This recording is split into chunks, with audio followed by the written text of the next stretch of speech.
Assalamualaikum warahmatullahi wabarakatuh. Halo semuanya, jumpa lagi dengan saya Chow Sing Sing, kurator dari podcast Horror Night Story. Halo, apa kabar semuanya? Semoga kalian semua sehat-sehat ya. Dan seperti biasanya pada malam hari ini, saya kembali dan akan menghadirkan sebuah kisah mistis untuk kalian semua. Kisah mistis kali ini saya datangkan dari tweet Twitternya Mas Paimoto, yang menceritakan seorang gadis yang tinggal di sebuah perkebunan, tapi kebunnya itu ada di tengah hutan. Jadi di situ ada rumah lah ya. Jadi dia itu tinggal di situ untuk menjaga kebun milik orang tuanya. Oke, daripada kita berlama-lama, mari kita simak ceritanya.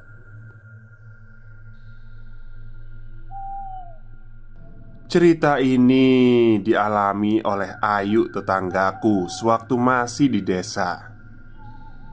Namanya Yuknes. Kejadian ini dialaminya saat dia masih gadis dan masih tinggal di dangau tengah kebun milik orang tuanya. Yuknes saat itu berusia sekitar 15 atau 16 tahun. Yuknes hanya tamatan SD. Setelah itu dia tidak melanjutkan sekolah dan memilih untuk mengurus kebun bersama orang tuanya. Kebun mereka berada di tengah hutan, tak bertetangga. Selain menanam padi, kedua orang tua Yuknes juga menyadap getah karet dan akan dijual setiap hari Selasa di kalangan. Tugas Yuknes adalah memasak. Setiap pagi dia terbiasa bangun jam 3 untuk mengambil air di sungai kecil di bawah tebing, menanak nasi, merebus air dan membuat sarapan, lalu mencuci baju. Dan setelah itu membersihkan rumput yang tumbuh di antara padi. Hari itu adalah hari Selasa. Ya, hari itu adalah hari kalangan. Bapak dan ibu Yuknes sudah siap dengan bake ambung yang berisi getah untuk dijual di tokek. Lalu mereka akan belanja kebutuhan dapur. Yuknes melepas kepergian kedua orang tuanya dari atas dangau. Dia tidak ikut turun ke desa karena harus menjaga dangau dan menyadap getah. Selepas kepergian kedua orang tuanya, Yuknes mulai pergi menyadap getah. Namun, baru saja dia sampai di petak kebun karetnya, hujan turun dengan amat deras. Yuknes segera berlari kembali menuju ke dangau. Seharian itu hujan terus saja turun dengan lebat. Langit mendung membuat hari yang masih pagi terlihat seperti sore hari. Yuknes hanya bisa duduk di teras dangau sambil menatap tetesan air hujan. Menjelang siang, hujan masih belum berhenti. Yuknes memilih tidur siang. Mungkin ini kesempatan untuk beristirahat, pikirnya. Karena jika di hari biasa dia hanya beristirahat saat waktu makan. Sorenya, Yuknes terbangun karena suara petir yang bergemuruh. Melihat jam yang tergantung di dinding, Yuknes bersiap mandi dan menuju ke belakang dangau. Di sana ada sebuah teras kecil yang terbuat dari bambu bulat yang disusun sejajar. Teras itu tanpa dinding dan tidak mempunyai tangga. Dibuat untuk tempat mandi dan mencuci piring. Yuknes segera mandi dengan air hujan yang ditampung dalam ember. Setelah mandi, Yuknes makan sendirian di teras dangau, sembari menanti kepulangan kedua orang tuanya. Di saat dia sedang menggigit ikan asin, mata Yuknes menangkap sosok ayahnya. Seketika, Yuknes merasa senang. Dia tidak sendirian lagi. Meskipun sudah terbiasa sendirian, namun cuaca yang dingin dan hujan serta gelap membuat hatinya sedikit tidak tenang. Saat akan berlari menyongsong ayahnya itu, tiba-tiba Yuknes sadar akan keanehan pada ayahnya. Ayahnya hanya sendirian, berdiri di atas batu besar di dekat jalan. Tetapi kakinya melayang, tidak menyentuh batu sama sekali. Seketika bulu kuduk Yuknes merinding.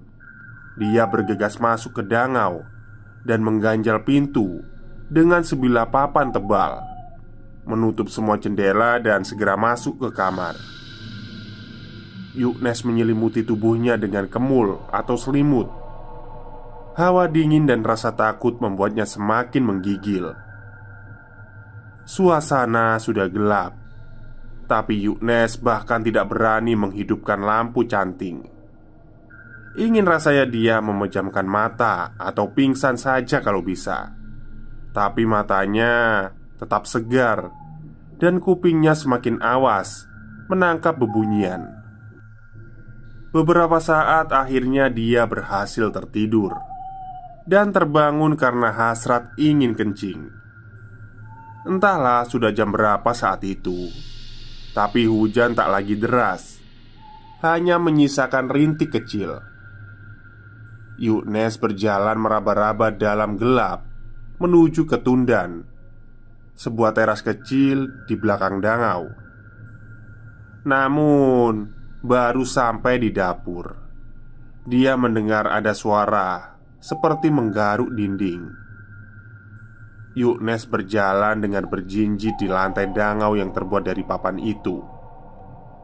Takut kalau langkah kakinya membuat sesuatu yang entah apa itu mengetahui ada orang di dalam dangau. Di sebelah pintu dapur ada dinding papan yang memiliki lubang sebesar telur. Yuknes segera menuju ke sana. Dia berjongkok lalu menempelkan matanya ke lubang itu untuk mengintip. Baru saja Yuknes tertempel di sana, dia melihat sebuah mata merah menyala dalam kegelapan malam. Pemilik mata itu mengintip Yuknes dari lubang yang sama dengan Yuknes. Melihat mata itu, seketika Yuknes menjerit. Refleks, dia melompat dari dapur ke tengah dangau yang jaraknya lumayan jauh.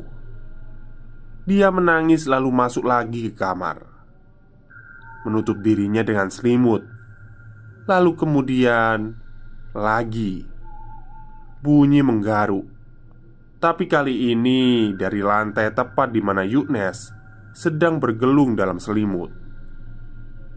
Yuknes semakin menggigil di balik selimut.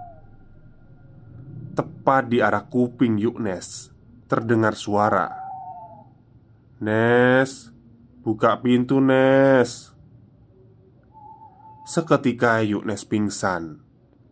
Keesokan harinya, barulah kedua orang tua Yuknes kembali dari desa.